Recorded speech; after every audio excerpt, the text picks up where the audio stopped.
Hello বন্ধুরা, আশা করি তোমরা সবাই ভালো আছো। আজ নানান ব্যঞ্জনে নিয়ে এসেছি লোটে মাছের ঝাল।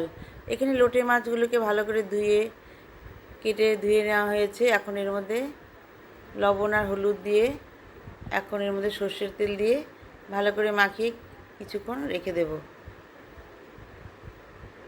মাখা হয়ে গেছে, এখন এইভাবে কিছুক্ষণ রেখে দিয়েছি। আর এখন কড়াইতে তেল দিয়ে একটা শুকনো লঙ্কা ফোড়ন দিয়েছি, দিয়ে এখন এর মধ্যে কালো জিরা ফোড়ন দিয়ে দেবো। এর আগে আমি মাছটাকে সব একসঙ্গে মাখিয়ে নিয়ে বানিয়েছিলাম, কিন্তু আজকে আমি একটু অন্যভাবে বানাচ্ছি। কালো জিরা ফোড়ন দিয়ে এখন এর মধ্যে রসুন,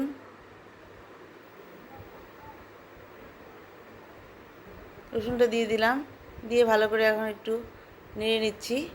তারপরে এর মধ্যে এখন পেঁয়াজ, টমেটো, কাঁচা লঙ্কা সব দিয়ে দেব। বন্ধুরা, তোমরা কেউ কেউ সাবস্ক্রাইব করে করে আবার কেটে দিচ্ছ। আমার কিছুদিন নেটের খুব গন্ডগোল ছিল, ওয়াইফাইটা খারাপ হয়ে গেছিলো, সেই জন্য আমি তোমাদেরকে কারো কমেন্টস বা সাবস্ক্রাইব করতে পারিনি, সেই জন্য হয়তো কেউ কেটে দিচ্ছ। তো এরকম মানসিকতা নিয়ে থাকলে তো কীরকম হবে না। আচ্ছা ঠিক আছে, কাটলেও কোনো অসুবিধা নেই। একটা সাবস্ক্রাইব করে চলে গেলে তো কী হবে, যখন যেটা হওয়ার তো হবেই।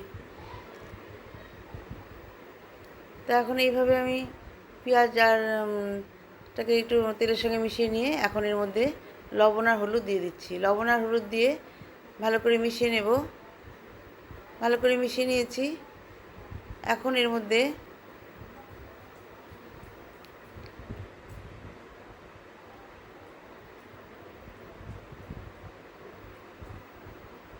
পেঁয়াজ রসুনটা ভালো করে ভাজা ভাজা হয়ে গেছে। এখন এর মধ্যে জিরে গুঁড়ো, ধনে গুঁড়ো আর শুকনো লঙ্কার গুঁড়ো, ঝাল লঙ্কার গুঁড়োটা দিয়ে দিলাম, দিয়ে ভালো করে মিশিয়ে নিচ্ছি। এই মাছটা একটু ঝাল ঝাল হলেই ভালো লাগে। পেঁয়াজ আর রসুনটা ভালো ভালো করে ভাজা ভাজা হয়ে গেছে। এখন এর মধ্যে মাছগুলোকে দিয়ে দিলাম। মাছগুলোকে দিয়ে এখন ভালো করে একটু নাড়িয়ে নিচ্ছি, কারণ মাছগুলো এখন কাঁচাই আছে, এখন ভেঙে যাবে না, সেই জন্য ভালো করে মিশিয়ে দিচ্ছি। এরপরে মাছের থেকে অনেক জল বেরোবে, আর আমার এই মাছে তো জল দেওয়া যায় না, শুধু তেলের উপরই ভাজা হয়। তাই আমি মোটামুটি তেল দিয়েছি, বেশি তেল দিইনি, কারণ এগুলো তো আবার সব পেটেতেই যাবে। সেই কারণে এখন এটাকে আমি এখন ঢেকে দিচ্ছি। ঢাকলে মাছটার থেকে অনেকটা জল বেরিয়ে যাবে কিছুক্ষণ পরে। তো কিছুক্ষণ পরে আমি এই ঢাকনাটাকে আমি এখন উঠিয়ে নেব। দেখো কতটা মাছ থেকে জল বেরিয়ে গেছে। এখন আবার আরেকটু ঢেকে দিলাম। ঢেকে দিয়ে এখন কিছুক্ষণ পরে উঠিয়ে এখন এর মধ্যে আমি বিলাতি ধনেপাতা দিয়ে দেব। বেশিক্ষণ লাগে না এই মাছটা তৈরি করতে, খুব তাড়াতাড়ি হয়ে যায়। এখন এর মধ্যে বিলাতি ধনেপাতা দিয়ে একটু চারিদিকে মিশিয়ে নিচ্ছি। এই মাছটা অনেকে খায় না, আবার অনেকে খায়, খেতে খুবই ভালো লাগে। এখনও জলটা শুকোয়নি। এই জলটা শুকিয়ে তারপরে আমি মাছটাকে নামিয়ে নেব, ওই জলটা শুকিয়ে গেলে। এইভাবে আমার প্রায় রান্নাটা হয়ে গেছে। বন্ধুরা, তোমরা যে যেখানে থাকো না কেন, প্লিজ সাবস্ক্রাইব ও কমেন্টস করে পাশে আসবে, আমিও তোমাদের পাশে সময় করে যাব।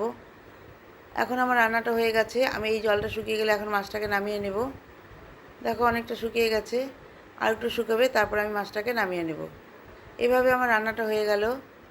বন্ধুরা, তোমরা সবাই ভালো থেকো এবং সুস্থ থেকো, এই কামনা করছি। এখন আমি মাছটাকে সার্ভ করে দিচ্ছি। নানান ব্যঞ্জনে তোমাদের সকলকে নমস্কার জানিয়ে আমার রান্নাটা শেষ হলো।